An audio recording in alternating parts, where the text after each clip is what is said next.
working harder than ever, and it's still not enough. Somewhere in the middle of all that striving, you've started to wonder if you're fundamentally getting something wrong. A Chinese sage figured it out over 2,000 years ago. What if the secret to peak performance wasn't trying harder, but trying less? That idea sounds almost offensive. We're raised to believe results come from effort, discipline, relentless drive.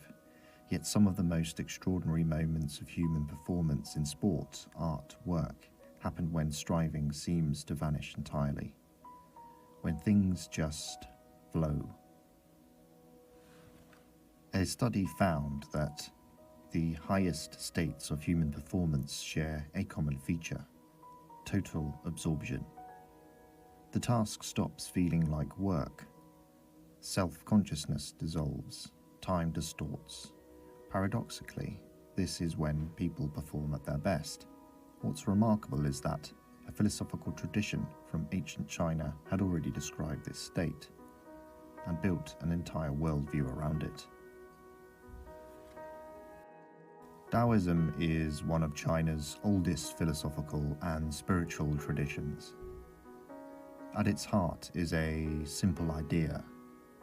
There is a natural order to reality, a current running through all existence, and wisdom lies in moving with it, not against it.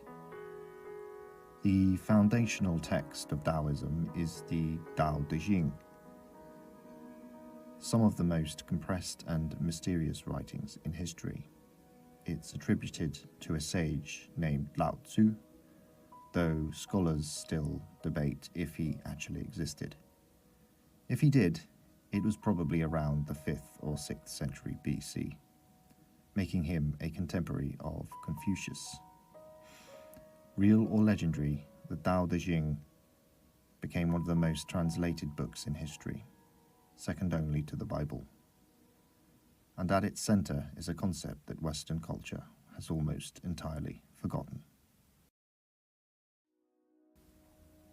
the art of not forcing.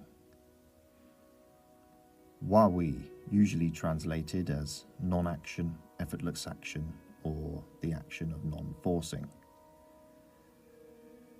In the Tao Te Ching it says, "The way never acts, yet nothing is left undone. The sage keeps to the deed that consists in taking no action. Do that which consists in taking no action. Pursue that which is not meddlesome. Savor that which has no flavor." On the surface, this sounds like a recipe for passivity. It is not. Wai isn't about doing nothing, it's about doing nothing unnecessary.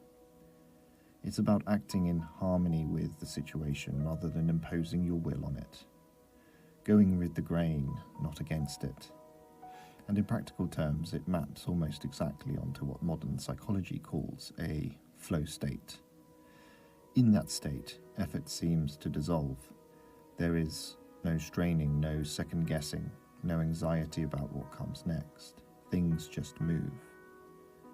This is the philosophy of flow. The central idea of the Tao Te Ching is living in harmony with the Tao.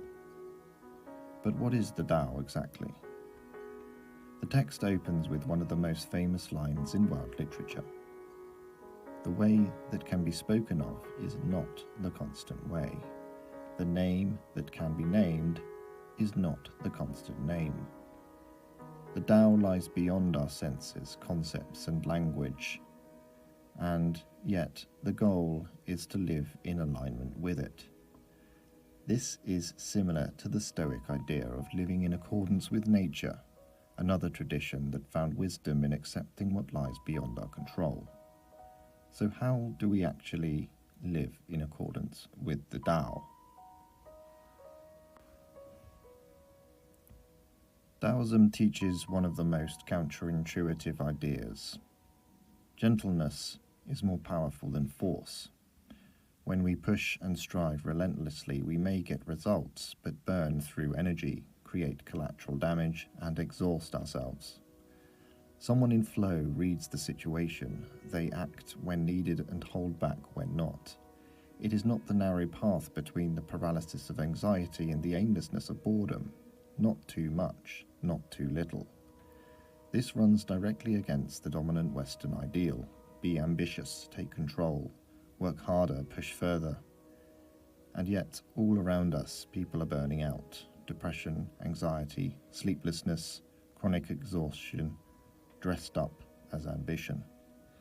Perhaps the relentless strive to force outcomes is part of the problem. We look down on passivity and assume it means laziness. They are not the same. When you observe nature, doing less often makes more sense than doing more. Results do not scale linearly with effort. Many things unfold in their own time. Most problems, if we let them, resolve themselves. The image Taoism returns to again and again is water. Be like water. Water is soft, humble, it doesn't compete, it gathers in the low places that others avoid. It takes the shape of whatever contains it, and it never insists.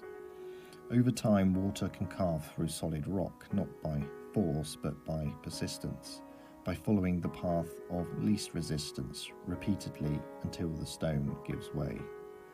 Water has no ambition, no destination it insists upon.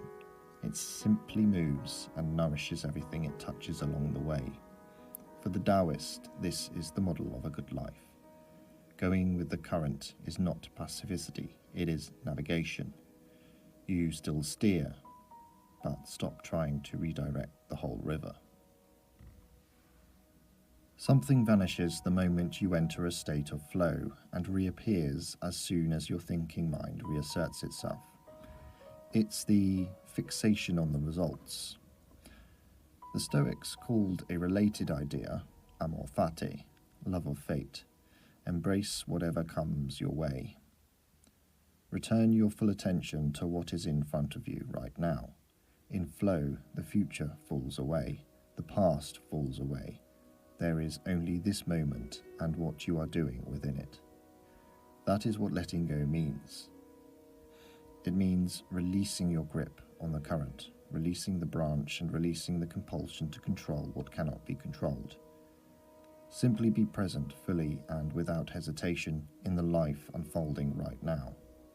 The only question is whether you're going to keep fighting it. If this video resonated with you, I'd love to hear what you think. Drop a comment below. Let me know which idea stuck with you or where you're still swimming against the current. And if you found value in this, subscribe. There's more on the way.